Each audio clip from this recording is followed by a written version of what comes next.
Yeah, g'day YouTubers, Tinker O'Toole again here with another video. Today we're going to do a time-based test on Hexa and Husqvarna's X-Cut C85. Now, typically Husqvarna uses 058 gauge on a lot of their saws, especially in America. It's very popular. But still like to use 063 gauge, especially here in Australia. Very, very difficult to, I don't even know whether you can get a Stihl bar 058. I don't think Stihl actually make 058. They may have a long time ago, but I don't know about now, because when I looked on the listing, it shows all the different Stihl saws, you know, from the MS170 right up to the 1880. You've only got 3 gauges. You've got 043, 050 and 063. There's no listing there for 058. So, yeah, I don't think it's Stihl have an 058 gauge. I don't know about it anyway. I don't use 058. So to get around that, this Husqvarna X-Cut C85, I've had to put that on a 063 gauge bar. Now, I don't recommend doing that because it's 5 thou difference between 058 and 063. But this chain is only going to run for about, I don't know, like if it makes 10, 12 seconds, something, whatever it's going to run. It's not going to run for a long time. So, yeah, I'm not worried about doing any damage to the bar or anything else like that, because it's not going to run. And surprisingly enough, we're talking 5 thou. So when you look at it,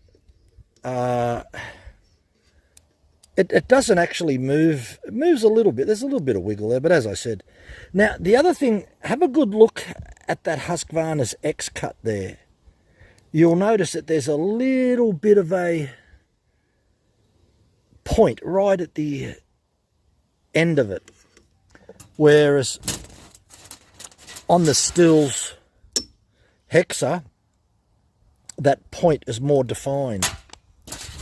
Now, unfortunately, with the Husqvarna X-Cut, there's no special file. You put a round file in that, you're wasting your time. You're going to destroy the shape. You're going to destroy the profile. So the best way to sharpen this chain is to profile a grinding wheel so that you've got that little point at the end, not a radius, not a C shape. And with the Stihl Hexa, yeah, I've got a USG grinder, so I've got Hexa wheels, but you can reprofile an Oregon type grinder so that it will accommodate Hexa, as well as reprofile that grinding wheel to fit Husqvarna's. So someone was asking me, could I do a comparison between the Hexa and the X-Cut to see, you know, which one which one performs really good. So we're going to do that, and we'll see how it comes up. And we're going to use the again the same saw that I use for a lot of the tests.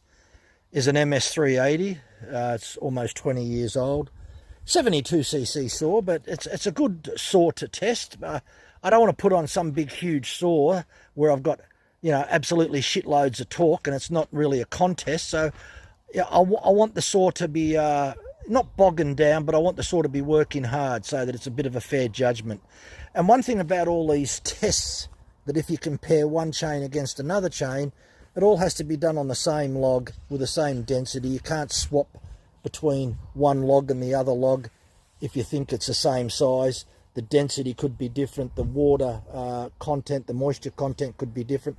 So if you're going to do any comparison between one chain and another, it has to be done on the same log and the same diameter, no taper in the log or anything else like that. So we'll do the test and we'll see what the results are.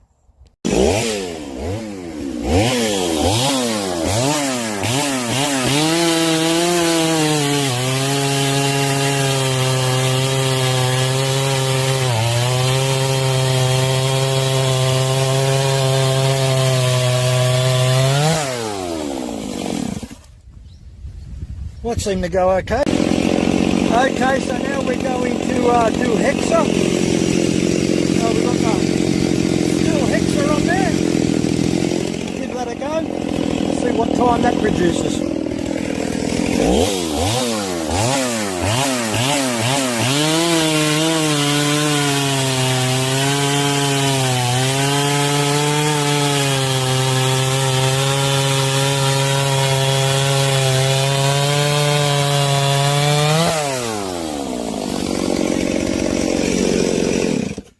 Well, it seemed to go a little bit faster just by the feel of it. So, okay, so that was interesting.